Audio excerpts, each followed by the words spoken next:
दोस्तों, उत्तर प्रदेश में लोक निर्माण विभाग ने ऊपरी गंग नहर के किनारे कांवड़ यात्रियों के इस्तेमाल के लिए 111 किलोमीटर लंबी सड़क बनाने का काम शुरू कर दिया है। हम आपको बता दें कि ये सड़क परियोजना मुख्यमंत्री योगी आदित्यनाथ का एक ड्रीम प्रोजेक्ट है। ये सड़क गाजियाबाद और मेरठ से होकर मुजफ्फरनगर तक जाएगी। उम्मीद है कि कॉरिडोर अगले साल जून तक बनकर तैयार हो जाएगा। एक बार विकसित होने के बाद ये सड़क दिल्ली एनसीआर और उत्तराखंड के बीच एक वैकल्पिक मार्ग बन जाएगी और दिल्ली मेरठ एक्सप्रेस वे पर यातायात का भार कम हो जाएगा। ये परियोजना 2018 में मुख्यमंत्री श्री योगी आदित्यनाथ द्वारा पश्चिमी यूपी और उत्तराखंड के बीच वैकल्पिक संपर्क प्रदान करने के उद्देश्य से प्रस्तावित की गई थी। नहर के किनारे इस खंड को विकसित किया जाएगा और पीडब्ल्यूडी को भी इससे लाभ होगा।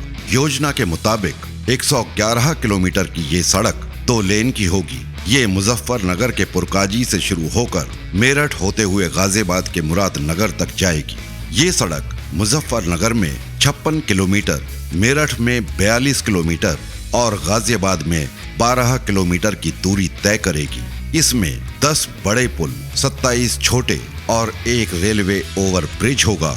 जो पुल अब नहर पर हैं, वो ब्रिटिश काल के हैं और 1850 में बनाए गए थे। अब जब यातायात का भार बढ़ गया है तो पुलों का निर्माण फिर से करना होगा। इनको पूरा करने की जिम्मेदारी उत्तर प्रदेश ब्रिज कॉरपोरेशन को सौंपी गई है।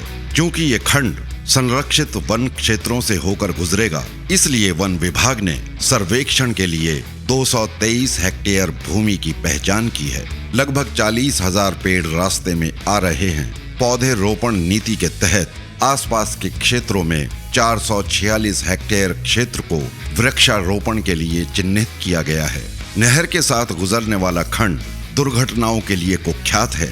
नहर पर बने पुलों में रेलिंग नहीं है और वाहन अक्सर जलाशय में गिर जाते हैं। गलियारे के लिए अनुमानित 628 करोड़ रुपए में से इस खंड पर सुरक्षा उपायों को स्थापित करने के लिए 66 करोड़ रुपए अलग से रखे गए हैं। यूपी सरकार की व्यय और वित्त समिति ने पिछले साल अक्टूबर में परियोजना को मंजूरी दी थी। हर साल कांवड़ यात्रा के दौरान राजमार्ग और एक्सप्रेसवे तीर्थ यात्रियों के जन सैलाब से भर जाते हैं और एक बार इस परियोजना के पूरा हो जाने के बाद ये समस्या समाप्त हो जाएगी। क्योंकि इस कॉरिडोर का मुख्य उद्देश्य इस समस्या को हल करना है।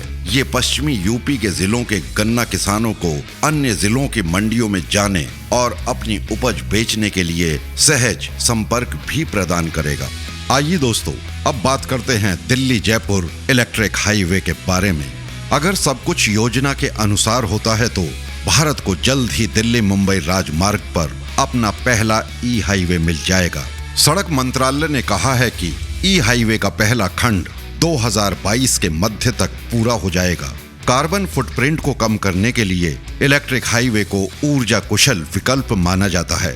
रिपोर्ट्स में कहा गया है कि सरकार भारत में इलेक्ट्रिक हाईवे बनाने के लिए पायलट प्रोजेक्ट शुरू कर रही है और इसका पहला खंड 2022 के मध्य तक पूरा होने की संभावना है। कथित तौर पर सरकार दिल्ली मुंबई एक्सप्रेस वे पर एक इलेक्ट्रिक हाईवे के लिए एक स्वीडिश फर्म के साथ बातचीत कर रही है।